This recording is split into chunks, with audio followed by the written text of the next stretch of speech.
Hey everybody, welcome back. Without further ado, it's Isaac. Okay, I'm like, let's just be honest. I guess I should just change the configuration because life's too short to play Delirium once you have 100% in this game. But I love a good excuse to do an Eden run, even though I did about 700 of them in a row for a time.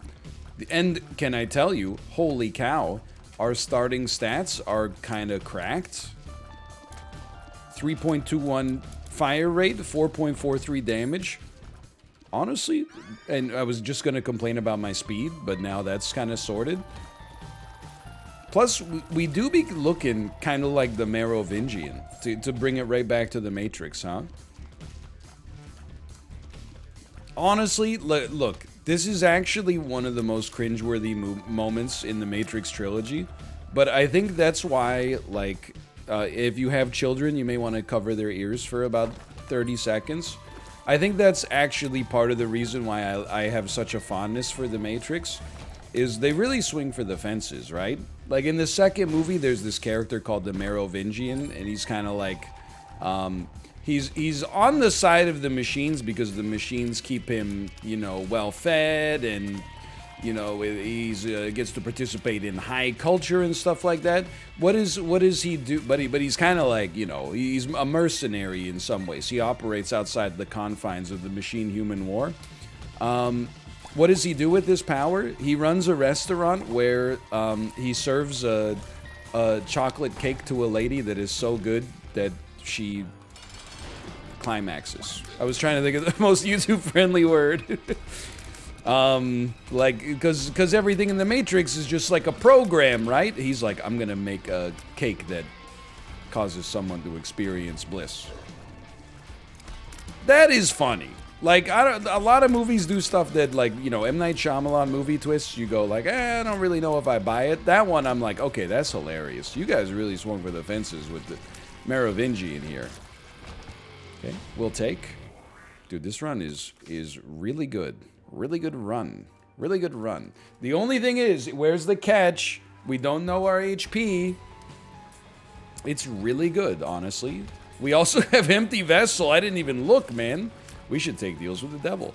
I gotta see more Lana Wachowski movies, is what I'm realizing. Because I haven't seen Sense8, which is a show. And I haven't seen Speed Racer, but as I understand it, people who like Speed Racer, like, love Speed Racer. People who don't like Speed Racer are like, that's kind of boring. That's a relatively good situation. You know, it's a relatively good distribution of people's opinions, I think. And then Cloud Atlas, I can't believe I haven't seen it, I think. I feel like that movie makes some questionable makeup decisions, to put it politely, but also, like, well, I don't know, I was gonna say I should be careful, but, like, in service of making a broader point, I think, but still, I'm not saying that makes it okay. They didn't, like, look, it wasn't,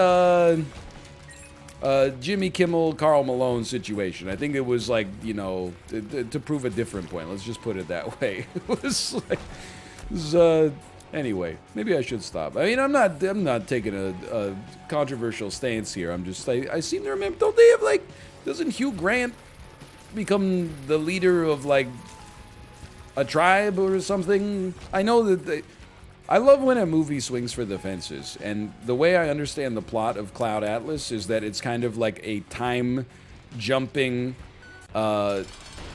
alternative history / also a science fiction movie. Like, it was one of my colleagues' favorite books when I worked in Korea. I remember him being like, they're making him, he had two, I think about that guy sometimes, because he had two things he talked about all the time. Not all the time, I'm not trying to be rude, but one of them was Cloud Atlas, and he's like, they're making a movie. It's gonna be so good. Actually, admittedly, he was also kind of like, I don't know if they're gonna be able to pull it off, which I think might have been the consensus. But he was also like, and my other favorite book series, Game of Thrones, is being made into a TV show. It looks so good. And I always just wondered, you know, I mean, he was riding high on Game of Thrones being so good. I believe that he would probably be one of those people that was like, you know, started to realize the direction the show was heading after season 4 or season 5. Whereas everybody else, well, myself included, just to be honest with you, was like, I don't see what people are complaining about. It's still really good. And then season 7 being like, ah, and then season 8 being like, eh. Boop, boop, ba-doo. Hey, like, it could be worse, man, but I will say, I bet he wishes his favorite science fiction book was Dune. Denis Villeneuve, kind of like a goated director to take over your favorite science fiction property, I'd say. Whatever happened to Emile Hirsch, the actor who played Speed Racer? You gotta be careful talking about this stuff, because it used to be like, whatever happened to this actor? And it would be like, oh, he retired to spend time with his family, or something like that. You know, oh, he just decided, like, he didn't really want to be in the Hollywood system anymore. And you're like, oh, cool. Now it's always like, oh, you didn't hear? He did a terrible thing. And then, like, doubled down on it and got completely stricken from the history books in Hollywood. Well, dude, this is really good. We'll take mucormycosis. So I don't know, like, if Emile Hirsch killed a guy or something like that, but I always enjoyed his work in, like, the movie Alpha Dog, for example. Such as? Sure. Still doubles our charge. Speed.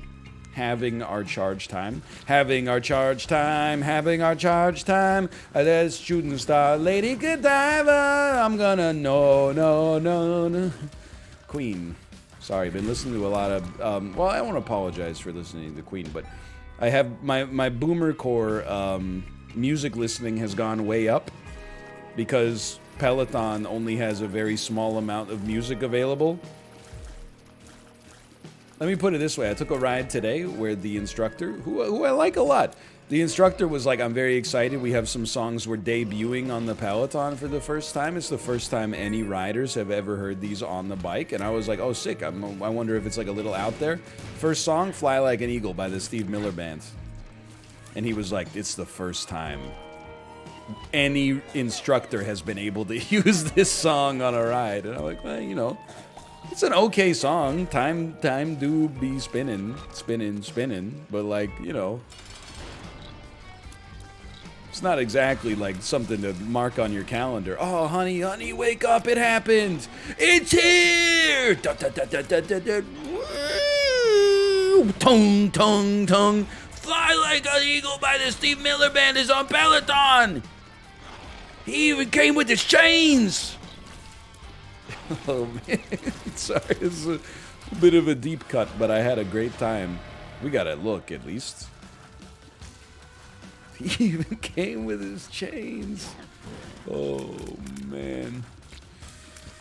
Oh, okay, I'm losing it. Honestly, I feel like the last week of Isaac episodes, maybe a little bit longer than a week, but the episodes have been so unhinged, but I've been having a great time. I got nothing to talk about, man.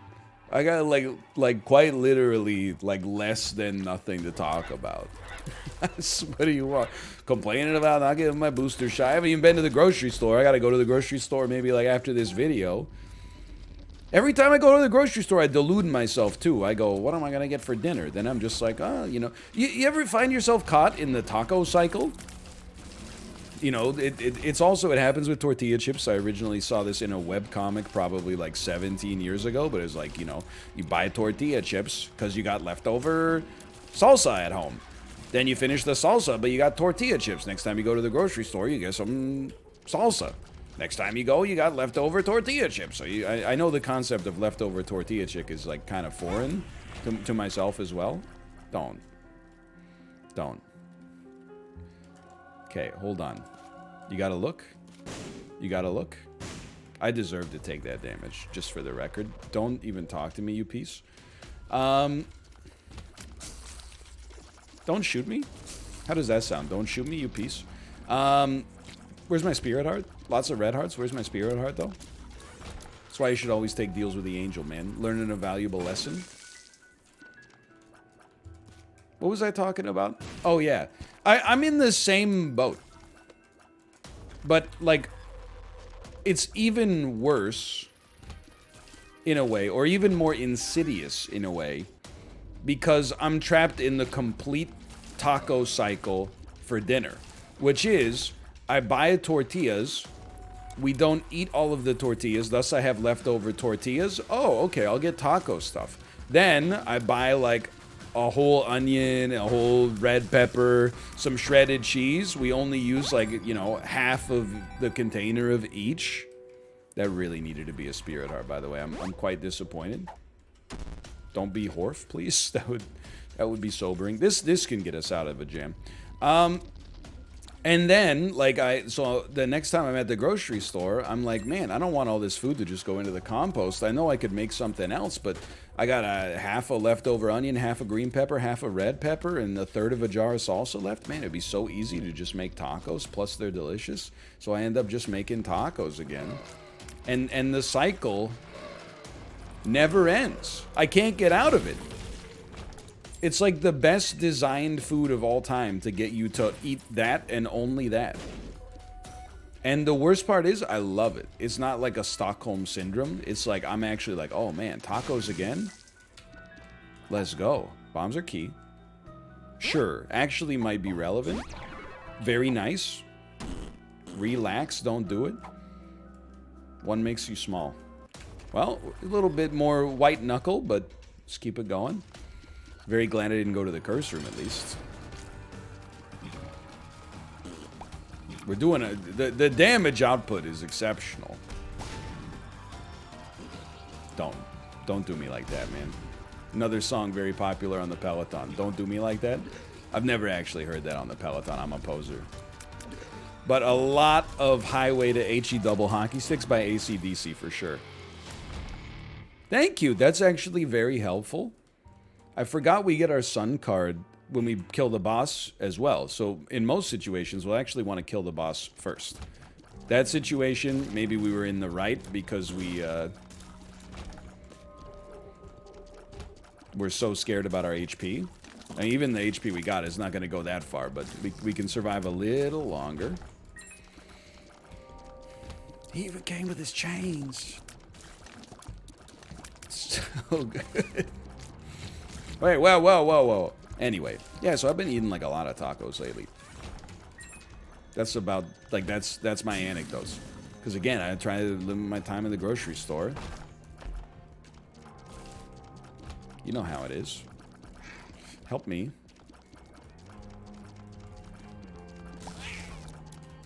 And like, I'm literally like, that's it, man. That's it. I don't even have to, today's Thursday. I didn't even talk about how yesterday would have been Survivor night if Survivor hadn't finished. What was I thinking? I could have gotten 5 minutes of content out of that. So stupid. Okay, that's not that helpful, but it's the thought that counts, I suppose. There were 2 bombs back there. I could regret not picking those up. Nevertheless, we proceed.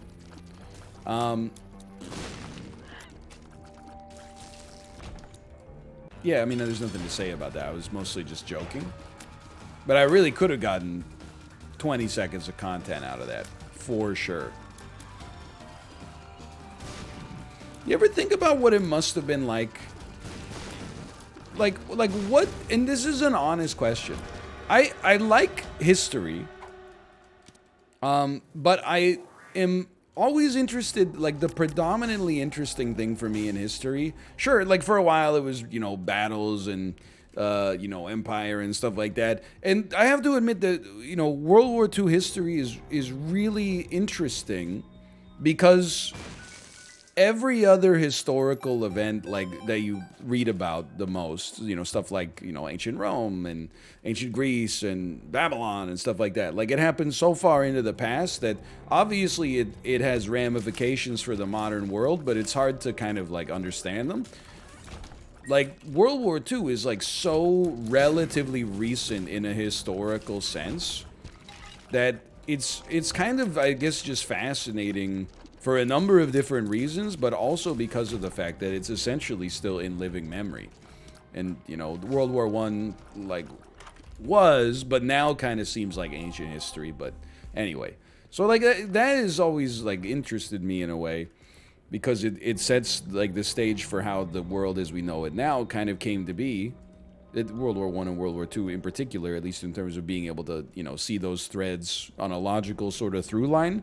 But I'm interested in how like the people you don't hear about, which is like literally 99.999% of the populations from back then, like how they lived their lives.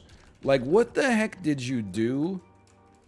Let's not even go back to like the Middle Ages, but like in the 1850s, what the heck did you do when you were done work for the day to entertain yourself? Or if you had like, I know the working conditions were not necessarily, you know, a 5-day work week with 40 hours back then, but like, you know, inevitably you had time to be at home to some degree. Inevitably, like, you know, there was toiling to be done. You know, all the household chores that we were like, I don't really feel like doing laundry today. You know, back then, you know, probably took like 20 times longer, like more work to do laundry. But so inevitably that sucks up a lot of time. But like, what do they do for entertainment?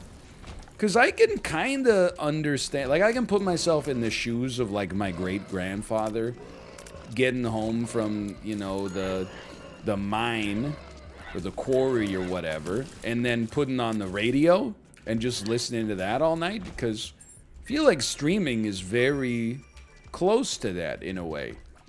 It's just, you know, it's not audio only content, but I think streaming is more like the radio than the TV in a way. I mean, it depends what you're watching, I suppose, or listening to. But like podcasts are in the same boat. Like if anything, I kind of think like audio content has had a bit of a renaissance. Kate told me, and again, I'm starting to get a little older, but I don't want to be so out of touch. But Kate told me that she heard that Zoomers, maybe even a little younger than Zoomers, they don't Google stuff when they want the answer anymore. They actually search it up on YouTube.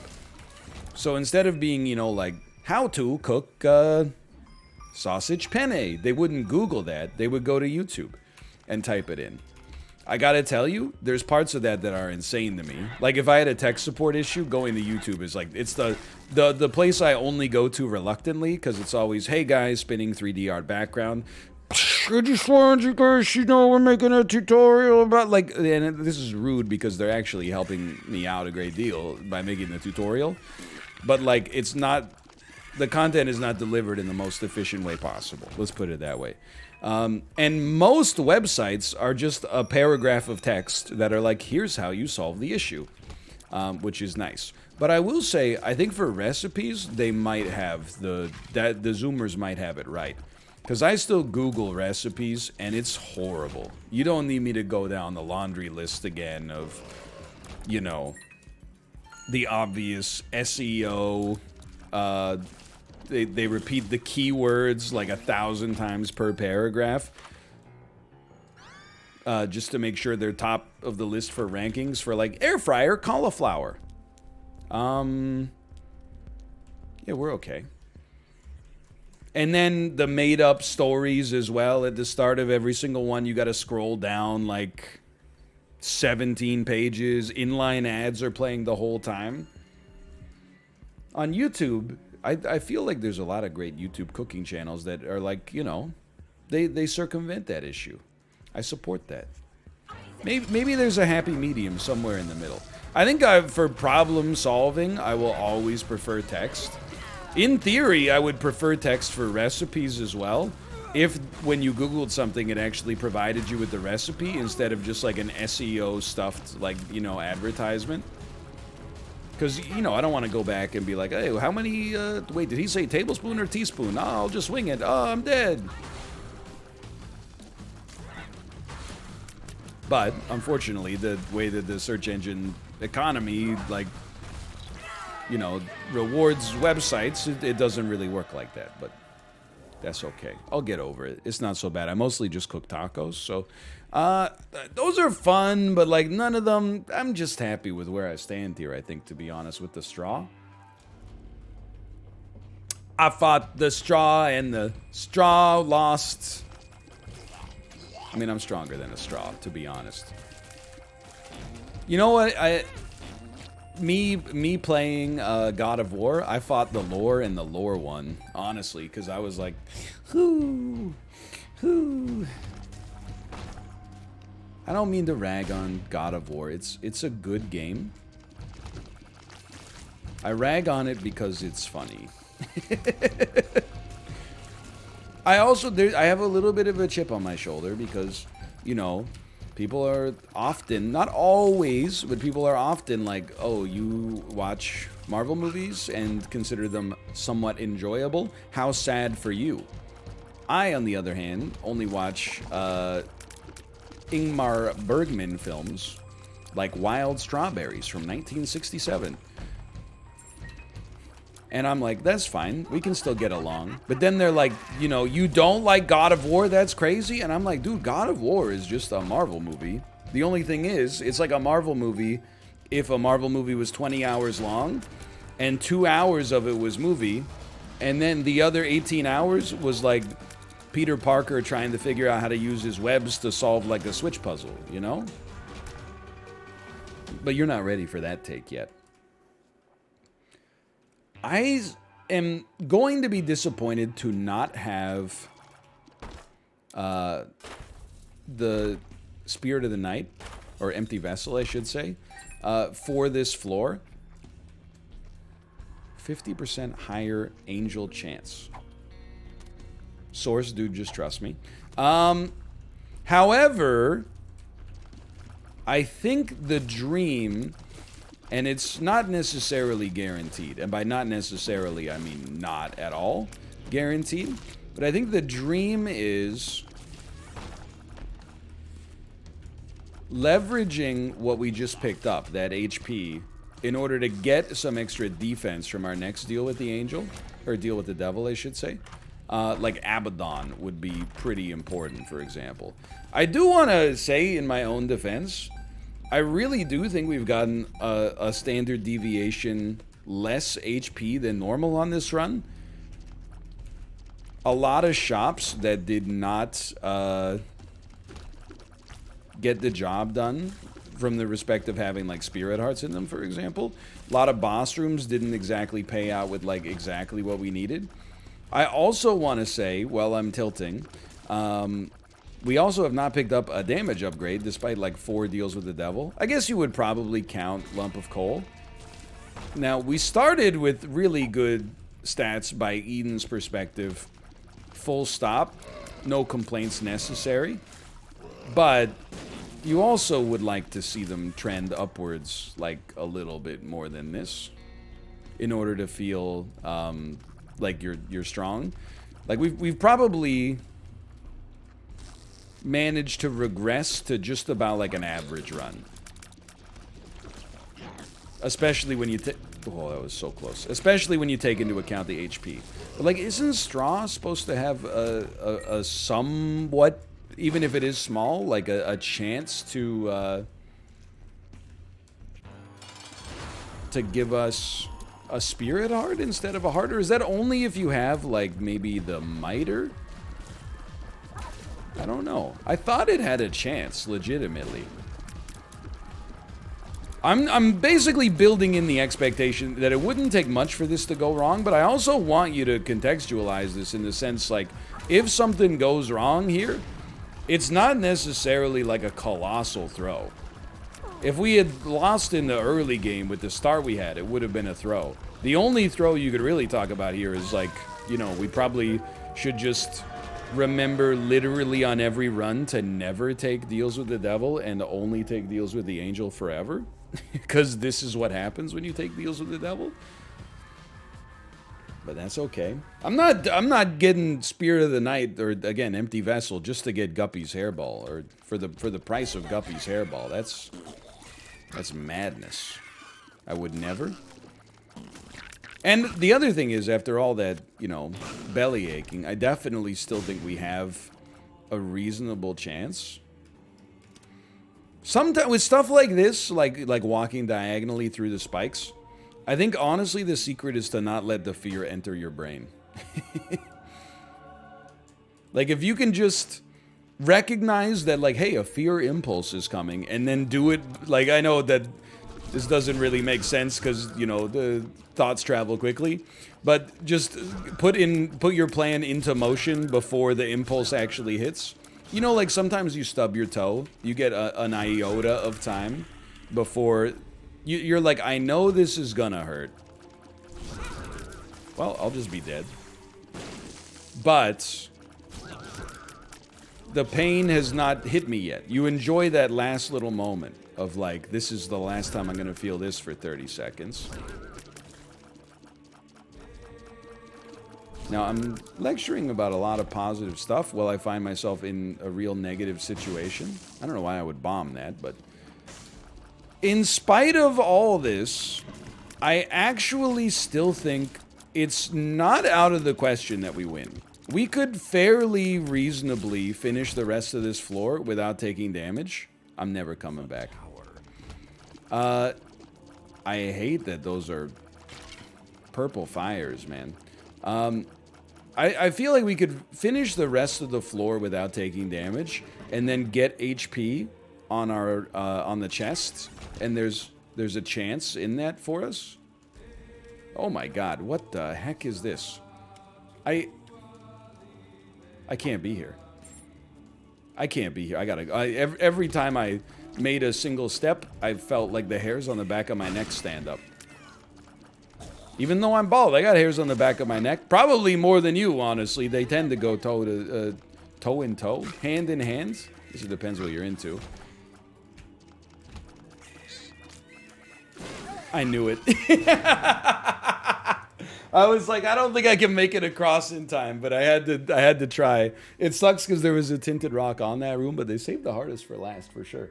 Hey, either way, like, I mean, we tried.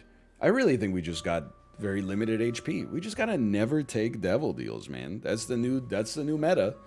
If you can't guarantee you're ever gonna get, you know, enough damage to thrive in the game, you might as well at least ensure that the damage you get doesn't cost you the only resource that you can rely on to keep you alive. Anyway, thanks for watching. Hope you enjoyed the episode. If you did, click the like button. It's a great deal. Of course, subscribe if you want to see more in the future. For now, thanks for watching. I'll see you next time. See ya.